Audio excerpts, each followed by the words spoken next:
This is the Brewers POSTCAST, your instant game reaction for the Milwaukee Brewers. Part of the Locked On Podcast Network. Your team every day.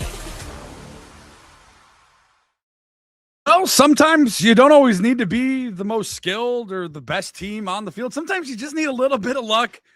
And that's what the Brewers got tonight in the 8th inning. A come from behind win tonight for Milwaukee in game 1 of their 3-game series. A 3-2 final in Minnesota against the Twins. The Brewers improving to 25-17 on the season with the win. Hello, everyone. Welcome into a victorious edition of the Locked On Brewers POSTCAST. As always, I am your host.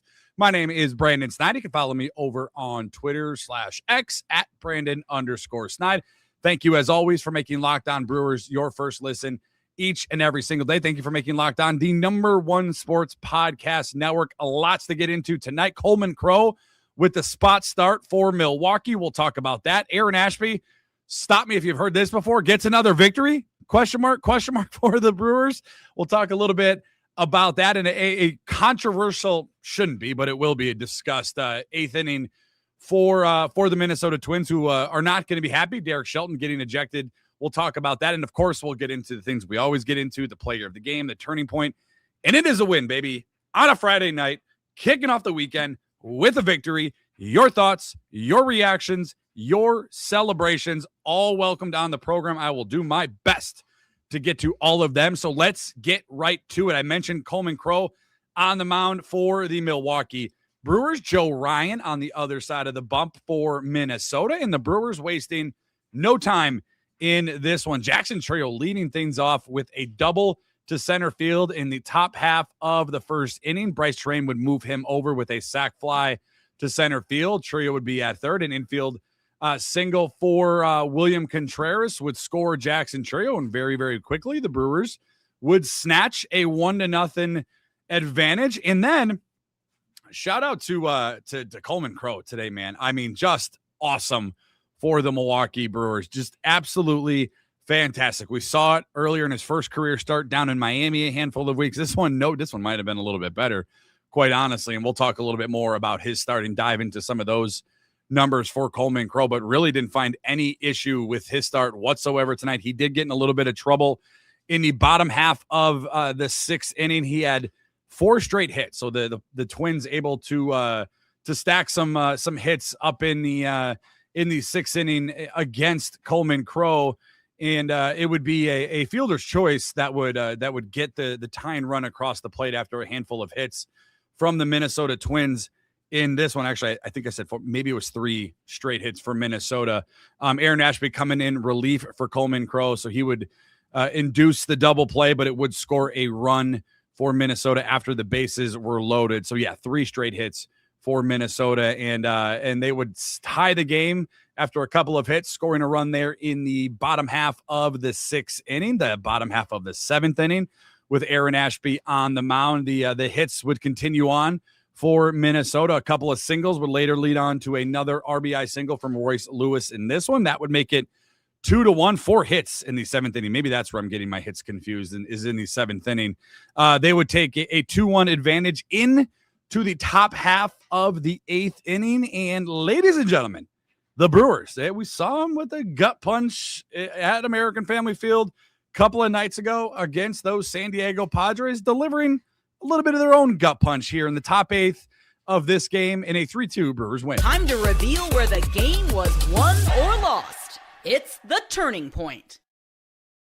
Jackson Trio right away, the top half of the 8th inning with an infield chopper up the middle that was fielded by the shortstop, but Jackson's just too fast, so he would reach on an infield single. Then you would have a Bryce Terrain to single, and then Jackson Trio with the speed would move from first to third. So automatically right away with the first 2 batters sitting pretty good for the Brewers in this one.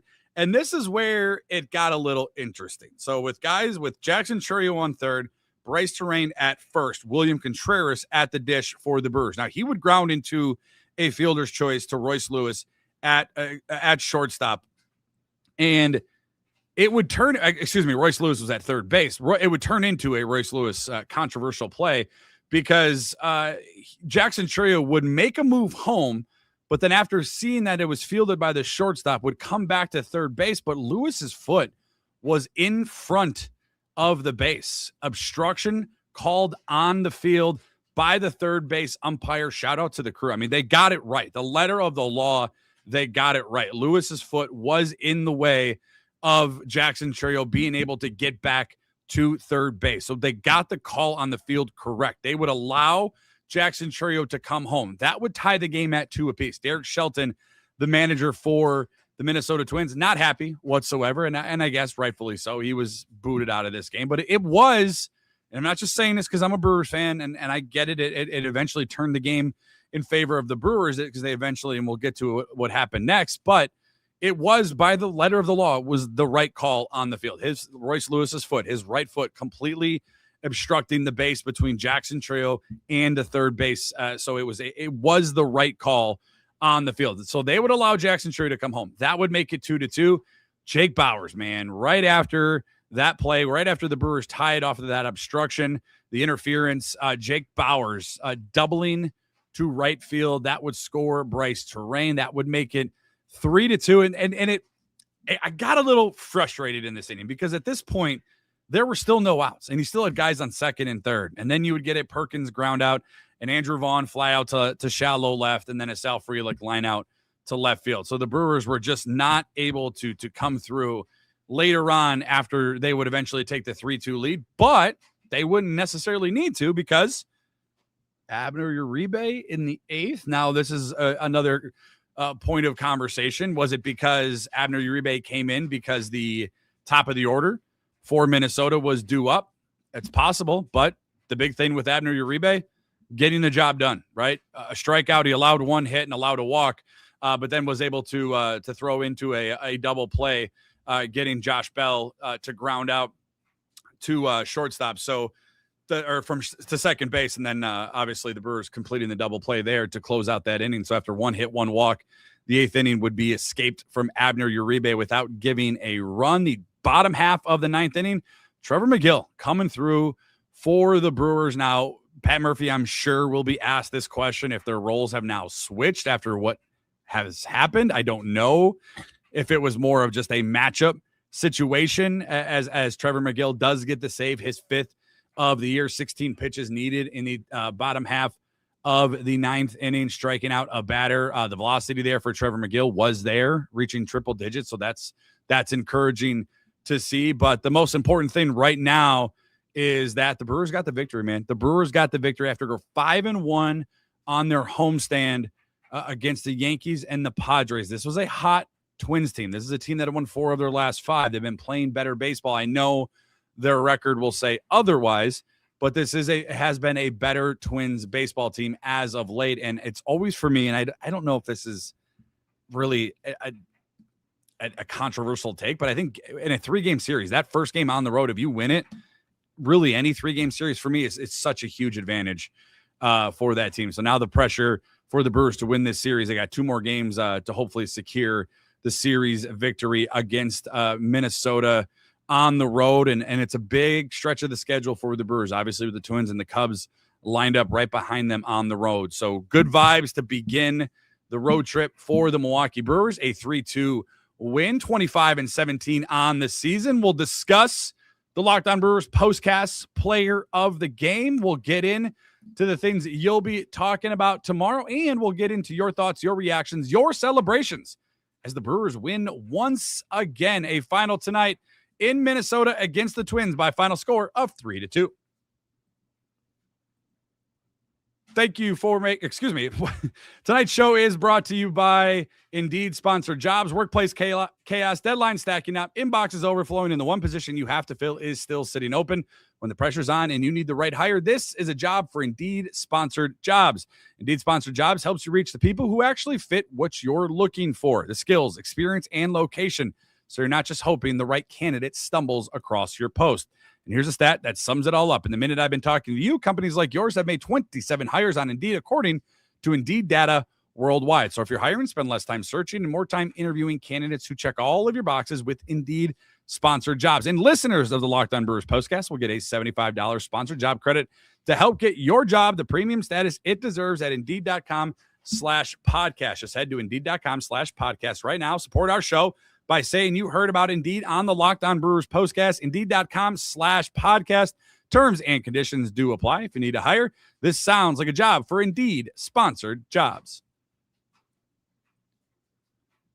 Today's show is also brought to you by Rocket Money. If you ever opened up your bank account and thought, where did all my money go? Well, you're not alone. Keeping track of subscriptions, spending, and bills can get overwhelming very, very quickly. That, my friends, is where Rocket Money comes in, helping you control all of your finances in one place. It tracks all of your subscriptions in one spot and can help cancel the ones you don't need with just a few taps. It automatically categorizes your spending so you can actually see where your money is going and can help set budgets, get alerts, and stay on top of your upcoming bills. It just makes everything feel so much more organized and gives you a clearer picture of your finances day to day. Rocket Money is a personal finance app that helps find and cancel unwanted subscriptions, monitors your spending, and helps lower your bills so you can grow your savings. Let Rocket Money help you reach your financial goals faster. Join at rocketmoney.com/lockedon. Once again, that's rocketmoney.com/lockedon. And lastly, today's show is brought to you by our friends over at FanDuel. The NBA playoffs are here. Every possession matters. If you're looking to get even closer to the action, FanDuel has a great offer for you to get started. Right now, new customers can bet just $5. And if that first $5 bet wins, you get $150 in bonus bets. That's right. You can turn $5 into $150 in bonus bets just for getting started. You can check stats, trends, and matchups before making your picks on FanDuel, which makes the whole experience just feel a lot more informed, whether you're looking at player pops or just following your favorite stars. It adds another level of excitement to every single game. It's a really easy app to navigate as well, and it makes playoff basketball even more engaging from start to finish. Head to FanDuel.com today to get started. FanDuel.com to get started. Once again, FanDuel, play your game. Thank you guys for making Locked On Brewers your first listen of the day. Thank you for making Locked On the #1 sports podcast and network. A come-from-behind win tonight for our Milwaukee Brewers, a 3-2 victory over the Twins in Minnesota in Game 1 of their 3-game series. Without further ado, let's get into it. A victorious edition of the Locked On Brewers Postcast Player of the Game. This is the Locked On Player of the Game. Shame on me because I wanted to do a poll tonight and I did not.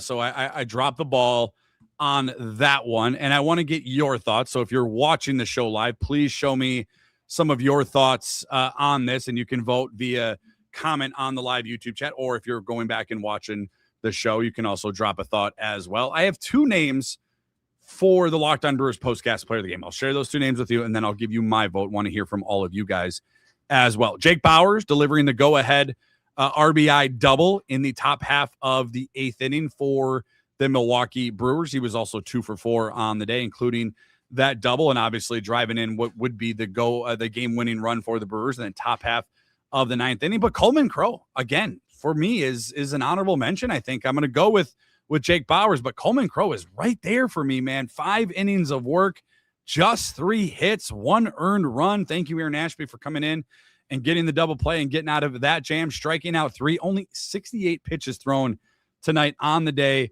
for Coleman Crow. It was the going back to the 5th inning. That's where I got my numbers kind of mixed up. Given a handful of hits up in a row, which kind of spelt the end for Coleman Crow in this one. But overall, just awesome. Or maybe we go Ashby as the third option, his 8th win of the year. Aaron Ashby winning his 8th. It is the fastest Brewer 42 team games to 8 wins since Jim Slayton took 50 team games to reach 8 in 1976. So Aaron Ashby on his way. The quest for 20, I kid you not, is real. His 8th win of the year. So you got Jake Bauers, who gets my vote for the Locked On Brewers Postcast Player of the Game. Coleman Crow with the 5 innings of work, just the 1 earned run in the spot start. Or Aaron Ashby tonight, who gets the win, his 8th of the season already for Aaron Ashby. So a good night nonetheless, though, for the Brewers. The big and most important storyline in this one is just getting the win. Let's get into some of your thoughts, your reactions, your celebrations. We begin with Everyday or Glory Days over on YouTube. It says, rules are rules. Great job by the third base umpire. That was textbook. I don't understand why Derek Shelton got upset unless he wanted to hit showers early. It was, man. It was the right call. I mean, it just was. To completely agree. Everydayer Cody saying Coleman Crow was awesome and needs to stay in the rotation. I kid you not, you guys. The Brewers AAA rotation when they're down there, right? When Coleman Crow isn't up here and maybe Logan Henderson isn't up here. Robert Gasser's obviously down there. Like, they're probably better than half of the major league rosters currently constructed around baseball. Like, it is insane how talented this starting rotation and how deep this starting rotation can be. I mean, you got Chad Patrick in the freaking bullpen for God's sakes. Like, they have so many. We don't even have Quinn Priester back yet, which I think we're going to be getting back soon. Brandon Woodruff through today. Positive news for Brandon Woodruff. So, like, woo, man, Matt Arnold is absolutely cooking. I mean, we talked about what the starting rotation did at the last homestand. I mean, Kyle Harrison and Jacob Mizrowski, and they're just awesome. Everydayer Charles over on the live YouTube chat says, so good to see McGill put this one away. Uribe gets traffic filled, a 0, and just enough from the offense for a win. Very nice. Hey, you want to see a little bit better, in my opinion, from Abner Uribe there in the 8th inning, allowing a hit and then a walk. Just, yeah, I wasn't able, the heart was beating a little bit. Wasn't very comfortable there in the 8th. And thankfully, Trevor McGill, to your point, Charles, made quick work there in the bottom half of the 9th inning. So, I mean, there's that as well. Everydayer Nick over on YouTube says, a win is a win, and you got to get at least 1 or 2 even would be great. Yeah, I think it would be, I'll take a series win. I'll take a series win in Minnesota, no doubt. Now, Sunday, I looked this morning. This is obviously subject to change. The weather doesn't look great for Sunday. So we'll see if the Brewers are either A, going to get that game in, or B, if it's going to be delayed, which really would kind of hurt. Although from Minnesota to Chicago, not a ton of travel time needed, but you don't want to throw a wrench in the Brewers' travel plans in the middle of this 6-game road trip. My guy, Mighty Mike MKE over on YouTube says the Vulture strikes again, talking about Aaron Ashby there. Bullpen held it down tonight, and I hope Ashby is the league leader in wins this year. It's fun, man. It's been fun to see Aaron Ashby just come in, and he's just been great, right? Like, that's another arm. That's another arm for the Brewers. I remember when he came out and got shellacked by the Cubs there at American Family Field a few years ago, and the Brewers eventually came back to win that game. It was a wild game. I remember that one very vividly, and Aaron Ashby's been awesome for the Brewers out of the pen. Anthony over on YouTube says, can't claim quote-unquote magic on this game because I wrote in the thumbnail title late inning magic. The Brewers desperately need to find some hitters who can drive the ball. I mean, if you come from behind and win the 8th inning or later, I'm going to call it magic. I don't really care necessarily how they get it done. It was magical that Royce Lewis's leg was blocking the base. I'm fine with calling it that. Again, a win is a win, and you got to take them any way you can get them, and part of it is a little bit of magic on your side. Rollins over on YouTube says, we are all ready as Brewers fans for the playoff letdown, right? I mean, who do we not do well in the playoffs? And it's just going to be another historic season with a massive letdown at the end. Rollins, come on. Really? They just won 3-2. They just went 5-1 in their last homestand. They won 6 of their last 7 games, 7 of their last 8 if you go back. Like, this has been a really fun, stretch for the Brewers. I'm not going to get down on what they can or cannot do come the postseason. This may not be popular amongst Brewers fans, but like you got to play. Yes, I guess it matters. I know a lot of you are on there talking about go out and get a bat, go out and get some power. For me, a lot of it is like what you're doing at the end of the season if you're playing your best baseball and if you're playing hot and you catch these teams at the right time. Like, yeah, obviously power bats certainly help, and I do think the power numbers will be there for the Brewers. Now, a lot of you will say, well, they hit the least amount of home runs so far this season. 2 points. Number one, you're not wrong necessarily. That's a fact. However, you went the first month plus without Jackson Chourio and Andrew Vaughn in your lineup. So like that's a big drop. And you didn't have Christian Yelich for a hand, and we'll see what happens with Yelich. Still not ready to put him on the IL according to Pat Murphy. It's 3 big bats out of your lineup for a month plus of the season. So the other point, they've also have allowed the least amount of home runs from a pitching perspective. So it's kind of a twofold for the Brewers. Still believe in his team. There's a lot of season left. We'll see what happens. We'll see if Matt Arnold is ready to go in and get a bat, or they're going to eventually call up Cooper Pratt, who had another home run tonight. So we'll see. I will see. I'm not necessarily ready to talk about what the end of the season is going to be on May 15th right now, when they're 25-17 and have really kind of turned the corner over their last couple of weeks. Everydayer Ben over on YouTube says Vaughn needs to find that home run swing.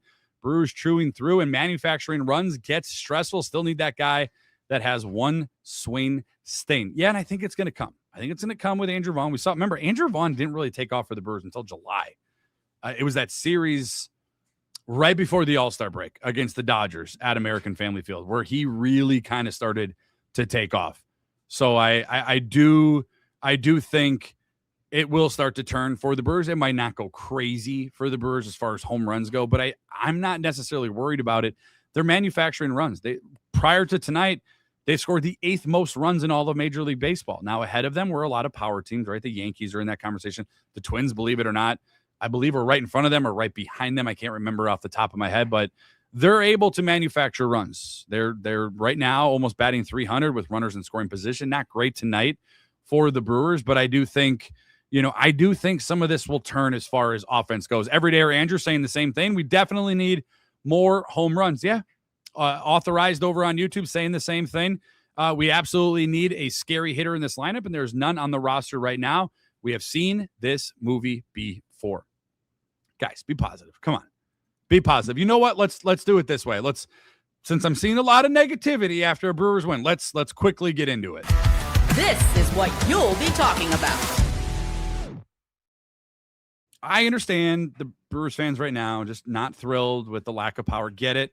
Can we just be happy that they just won a game 3-2 on the road, guys, on May 15th? Like, can we be a little happy? I've seen you guys be more positive after a loss that I'm seeing you guys be positive after a road win in which they came from behind by a final of 3-2 and we're down a run in the 8th inning. Let that stuff in September and October. Let's get there first.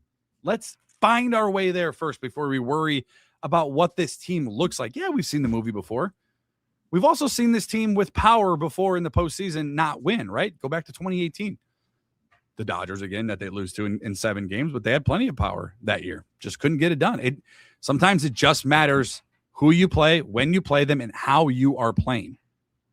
So let's take it. Let's do the coach, the cliche coach speak.